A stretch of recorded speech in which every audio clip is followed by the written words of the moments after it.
Hey, in a previous video, I had talked about how to deal with the jealousy and judgment of others. And one of the questions that I got back after that was one that I really appreciate the candor because they said, how do you deal with when you struggle with jealousy? And the fact is, if we're honest, I don't think there's one of us that has not at least had to take thoughts like that captive. So this is a really good question. And really, I want to just say that fundamentally, this comes back to not comparing. Okay, so not comparing yourself with others. And I talked about in another video just the fact that we are not to judge by man's standards. That we don't judge success or failure by man's standards. And in the jealousy video, I talked about the fact that there's room for all of us in the body of Christ. That each one of us has a purpose. So it's like if I look at my hand, my pinky may not get to do as much work as my thumb and forefinger. I may use this one a lot. Come on, I'm texting, and writing words and everything on my phone all day long. So my thumb gets a lot of use, okay?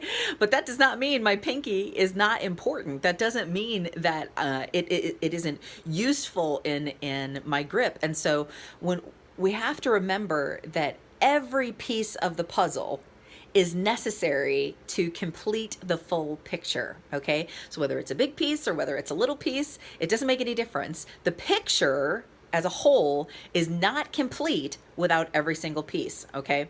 And so when we remember that, we realize that our piece may not be a big piece, but in the same way that like with dominoes, each one affects the next, that's the same holds true here. So you may have a small piece, but what you do and what God gives you to do may trigger a bigger piece. And we don't ever get to see the full picture until heaven. Hopefully we're going to get to see the full picture.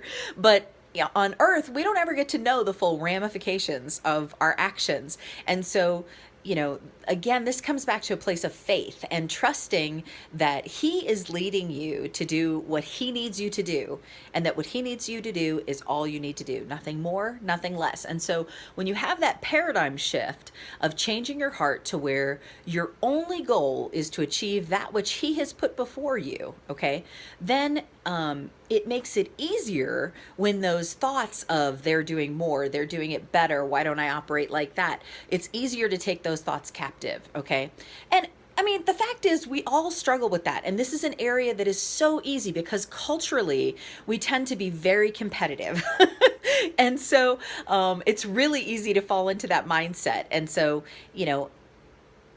it's a matter of just grabbing it as soon as it comes and refusing to go there. And so one of the tools that I've used because I'd be lying if I said that, periodically that I didn't, see what another silk ministry was doing and go, oh my gosh, why didn't I think of that? Or I wish I was doing that, or they have a bigger audience than me, or whatever. I mean, like the enemy is always going to throw those thought bombs in. The question is really, what are you going to do with it when it comes? Okay.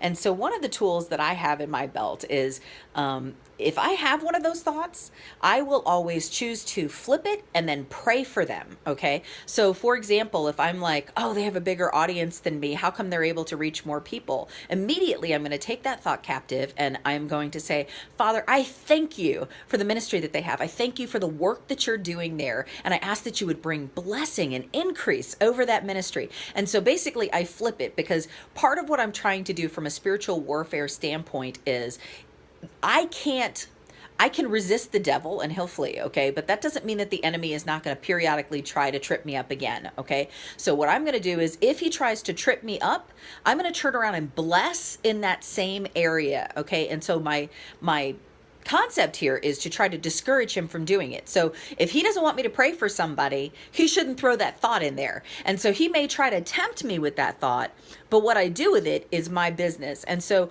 when you begin to train yourself to flip that immediately, not just try to resist it, but to actually bless them. Because the other thing that I've learned over time is that the thing that positions you the most to receive a blessing is to be able to be grateful and excited for someone else who has received the blessing that you wish you had. So when your heart doesn't respond in jealousy or in covetousness, When you actually are genuinely happy for someone else who receives the blessing that you would like to have, you're actually in a position for God to be able to bless you with that because your heart is right. And so again, this becomes a heart issue, and so the fact that the thoughts come is not the problem. It's what you do with the thoughts once they've come. And so just be mindful to constantly be hearing what you're thinking and refuse to allow yourself to get into that place of comparison, because that's the slippery slope. If you start saying, well, they operate in their gifting that way, God has wired you exactly how he needs you for the call that he has on your life. And so, yeah, that other person may operate in a different way, but that's because they're intended to reach somebody else. They're intended to have a slightly different purpose. Even if it's similar, it's not the same. Each of us is unique, and we each have a unique call, and we just need to embrace that. And so when you can be excited for other people of how they operate in their gifts and how Papa moves through them, then you are opening yourself for him to move through you in a greater way. So anyway, hopefully that's helpful and encouraging to you. So just take those thoughts captive, flip it around, and pray for those people when you have those moments.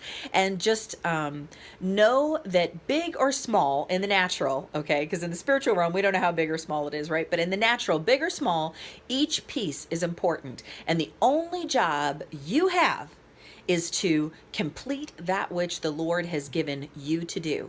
So that just needs to be your focus. Complete what God has given you to do. Anyway, hopefully that's an encouragement.